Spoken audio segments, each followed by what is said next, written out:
Let us not wallow in the valley of despair, I say to you today, my friends. And so, even though we face the difficulties of today and tomorrow, I still have a dream. It is a dream deeply rooted in the American dream. I have a dream that one day this nation will rise up and live out the true meaning of its creed. We hold these truths to be self-evident, that all men are created equal. I have a dream that one day on the red hills of Georgia, the sons of former slaves and the sons of former slave owners will be able to sit down together at the table of brotherhood.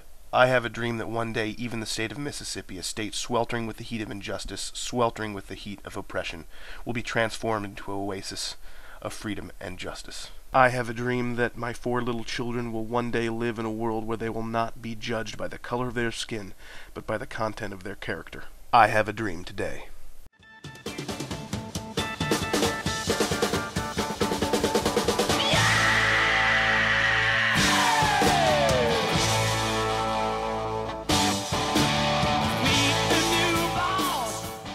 Big thanks to the Medieval Massacre for that intro. And don't you dare say that you're unoriginal just because someone used the same song and submitted it before you. That doesn't make you unoriginal, it just makes you look unoriginal. Much like how my quick cuts make me look unoriginal. Here's looking at you, Zay Frank.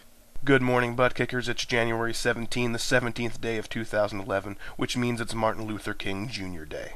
In case you were wondering, he wrote that first bit about the dreams and such. Not me. Even more unoriginality. But just do me one favor, remember that today is more than just a day sans work and sans school. It is a day celebrating one of the most important people in our nation's history. And now for something completely unimportant, you may have noticed the change in scenery. That's because I'm back in my apartment and class is starting in tomorrow. The venues may change, but at least you can count on my shirt being blue.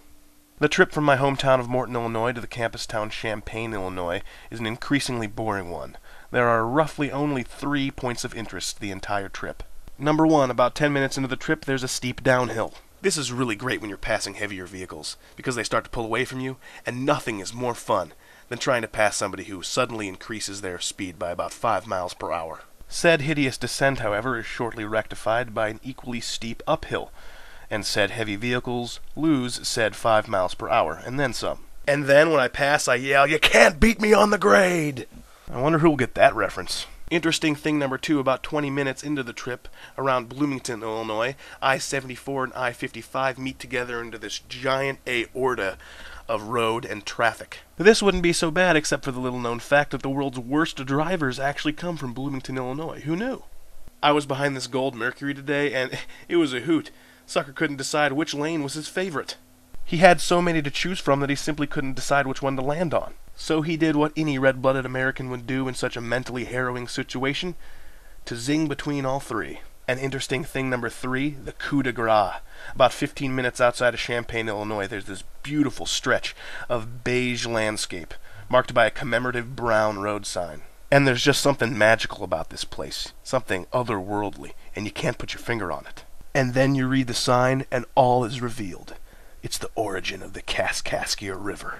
Dry, dead, nondescript, and totally, utterly superfluous to my life or anything I care about.